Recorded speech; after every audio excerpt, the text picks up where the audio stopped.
Oui, Madame la maire, chers collègues, cette délibération, il a demandé d'autoriser cette délibération, la poursuite des activités de ce Conseil du sport rennais qui avait été mis en place et voté par ce Conseil en 2016 pour succéder à l'Office des sports. Alors, à la lecture du document, les modalités d'organisation et de représentation de ce Conseil nous paraissent quand même encore un peu nébuleuses et légèrement pléthoriques, mais nous espérons que cela n'entravera pas le bon fonctionnement du Conseil.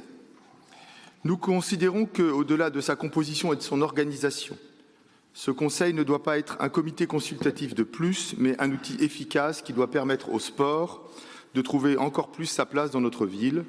Il doit permettre à Rennes d'affirmer une ambition sportive à la hauteur de ses atouts et de ses talents. À ce sujet, notre cité dispose de nombreux atouts, comme son dynamisme démographique, qui est marqué par une forte population étudiante, un fort maillage associatif, un grand nombre d'équipements et un cadre de vie qui invite aux pratiques sportives. Elle recèle également de nombreux talents, et je pense par exemple, et parmi d'autres, au parcours prometteur de 3 jeunes sportifs issus des clubs rennais lors des championnats d'Europe d'athlétisme cet été à Munich, Chana Grebo, Solène Giquel et Victor Corlet. Ces jeunes sportifs, parmi tant d'autres, font la fierté légitime de leur club, mais sont aussi des modèles pour les plus jeunes des Rennaises et des Rennais qui souhaitent pratiquer un sport en club ou de façon individuelle. Pourtant, nous devons rester vigilants. Et la ville ne doit pas relâcher ses efforts en matière sportive au gré des circonstances et des tensions économiques. Nous pensons, Madame la maire, que l'option annoncée de la fermeture des piscines l'hiver prochain par mesure d'économie est une erreur. Elle serait en contradiction avec une politique pro-natation portée par cette ville depuis des années et qui va dans le bon sens. Ce serait un signal négatif vis-à-vis des clubs et des sportifs, ainsi que vis-à-vis des usagers des bassins rennais. La fréquentation de la piscine se fait souvent en famille et reste un loisir peu onéreux et populaire. De plus, cette annonce inquiète déjà de nombreux enseignants de sport qui craignent qu'en privant de nombreux élèves de cours de natation, on va encore plus les éloigner et les détacher de cette pratique, surtout après 2 ans de pandémie.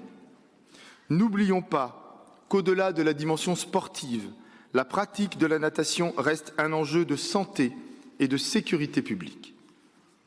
C'est pourquoi les piscines ne peuvent et ne doivent pas devenir les variables d'ajustement des aléas de la crise. Alors, certes, il faudra faire des économies budgétaires, nous l'avons bien compris. À ce sujet, nous pensons qu'il serait plus judicieux de revoir le calendrier de certains grands projets dont le report en fin de mandature n'aurait pas de conséquences impactantes pour la ville. Je pense en particulier au projet d'aménagement des quais de Vilaine. Par ailleurs, je reviens au sport, le sport à Rennes, c'est un ensemble d'équipements à entretenir et à renouveler, ce qui, évidemment, a un coût.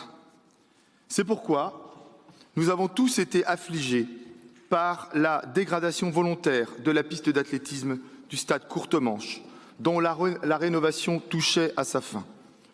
Nous pensons que cela pose la question de l'installation de systèmes de vidéoprotection de certains équipements publics. Nous espérons d'ailleurs que cet équipement sera rapidement à nouveau utilisable par les athlètes et par les clubs.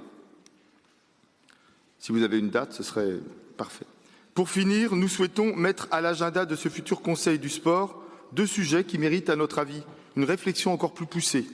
D'abord, la question de l'inclusion et du handicap et de façon plus globale le handisport à Rennes, et ensuite le sujet du financement des clubs et des associations sportives dont on doit encore améliorer la pédagogie des critères d'attribution au nom de l'équité et de la transparence.